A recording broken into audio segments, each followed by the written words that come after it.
ആകാശവാണി. നമസ്കാരം. വാർത്തകൾ വായിക്കുന്നത് അഞ്ജന പുതിയമഠം.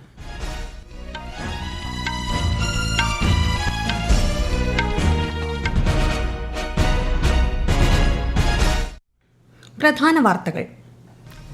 ഇന്ത്യ UK പങ്കാളിത്തം ആഗോള സുസ്ഥിരതയുടെയും സാമ്പത്തിക പുരോഗതിയുടെയും നിർണായക ഭാഗമാണെന്ന് പ്രധാനമന്ത്രി നരേന്ദ്രമോദി. UK പ്രധാനമന്ത്രി കിയർ സ്റ്റാമറുമായി പ്രധാനമന്ത്രി പ്രതിനിധിതല ചർച്ചകൾ നടത്തി. US പ്രസിഡന്റ് ഡൊണാൾഡ് ട്രംപ് മുന്നോട്ടുവച്ച ഇസ്രായേൽ ഹമാസ് സമാധാന പദ്ധതിയുടെ ആദ്യഘട്ട കരാറിനെ സ്വാഗതം ചെയ്ത് ഇന്ത്യ. പ്രതിരോധ മേഖലയിലെ സുപ്രധാന കരാറുകളിൽ ഇന്ത്യയും ഓസ്ട്രേലിയയും ഒപ്പുവച്ചു. ശബരിമല സ്വർണ്ണപ്പാളി വിഷയത്തിൽ തുടർച്ചയായ 4ാം ദിവസവും നിയമസഭയിൽ പ്രതിപക്ഷ പ്രതിഷേധം. പ്രതിപക്ഷം സഭ ബഹിഷ്കരിച്ചു. പുകയില മുക്ത തലമുറ എന്ന ലക്ഷ്യത്തിനായി കേന്ദ്ര സർക്കാർ സംഘടിപ്പിക്കുന്ന പുകയില രഹിത യുവജന ക്യാമ്പയിൻ 3.0യ്ക്ക് ഇന്ന് തുടക്കം.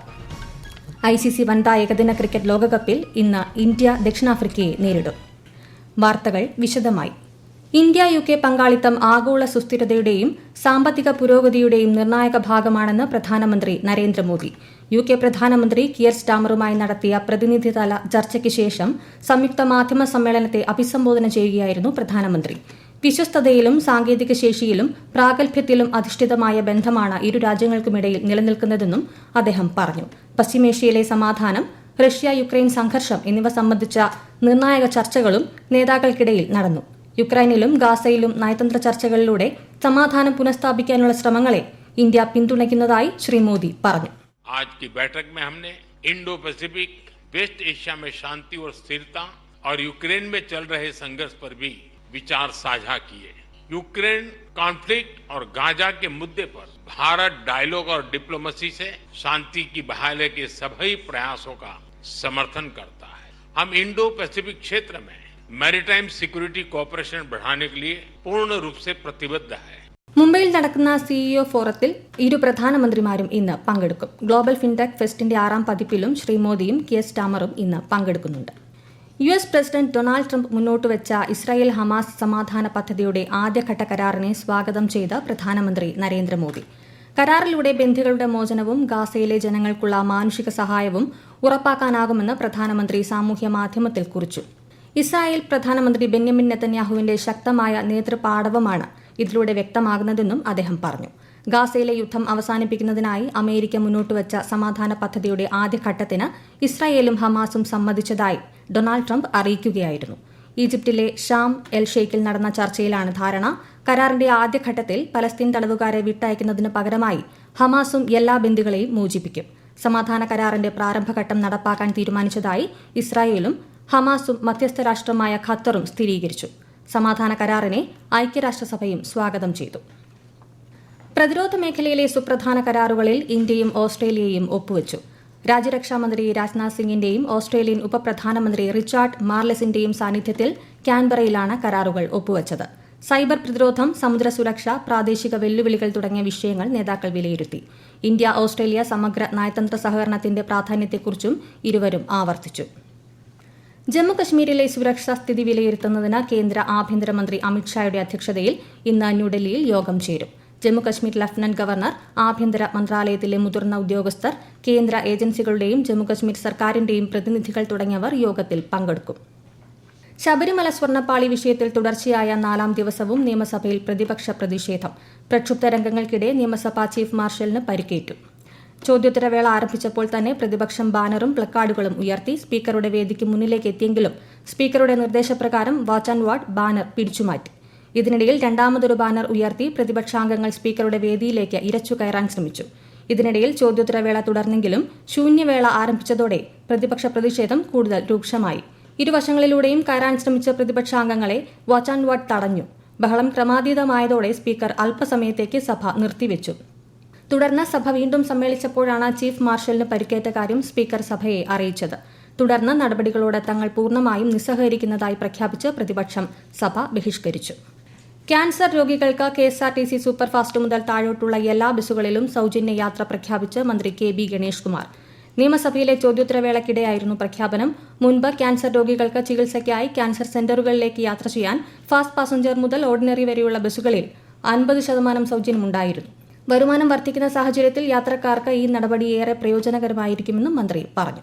ക്യാൻസർ രോഗത്തിന്റെ ചികിത്സയ്ക്കായി മലബാർ ക്യാൻസർ സെന്ററിലും തിരുവനന്തപുരത്ത് RCCയിലും മറ്റേത് ആശുപത്രിയിലും പ്രൈവറ്റ് ആശുപത്രിയിൽ പോവുകയാണെങ്കിലും റേഡിയേഷനും കീമോയ്ക്കുമായി യാത്ര ചെയ്യുന്ന രോഗിക്ക് സമ്പൂർണ്ണ സൗജന്യം സൂപ്പർ ഫാസ്റ്റ് മുതൽ താഴോട്ടുള്ള എല്ലാ ബസ്സുകളിലും പ്രഖ്യാപിക്കാൻ സർക്കാർ.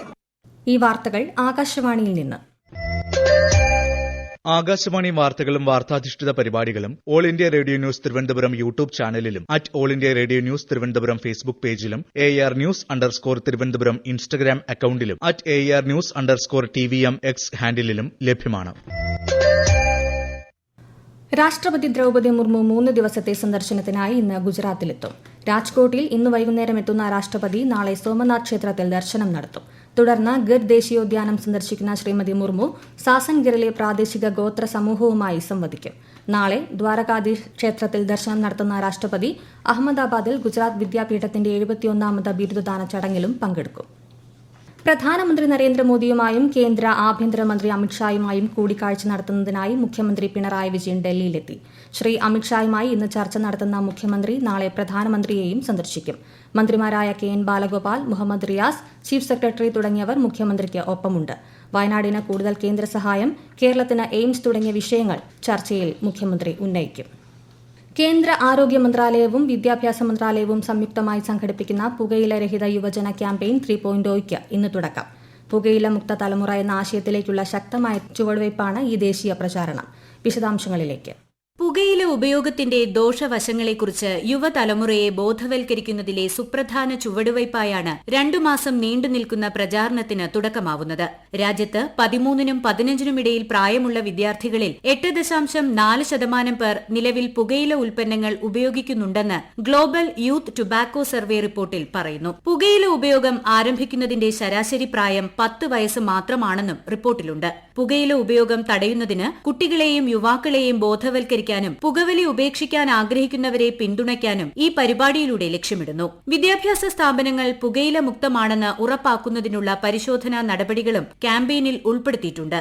സ്കൂൾ മേധാവികൾ, NSS, NCC വോളണ്ടിയർമാർ, അധ്യാപകർ എന്നിവർക്കായി നൈപുണ്യ വികസന ശില്പശാലകൾ, വിദ്യാർത്ഥികൾക്കുള്ള കൌൺസിലിംഗ് തുടങ്ങിയവ ഇതിന്റെ ഭാഗമായി നടക്കും. News desk, Akashvani.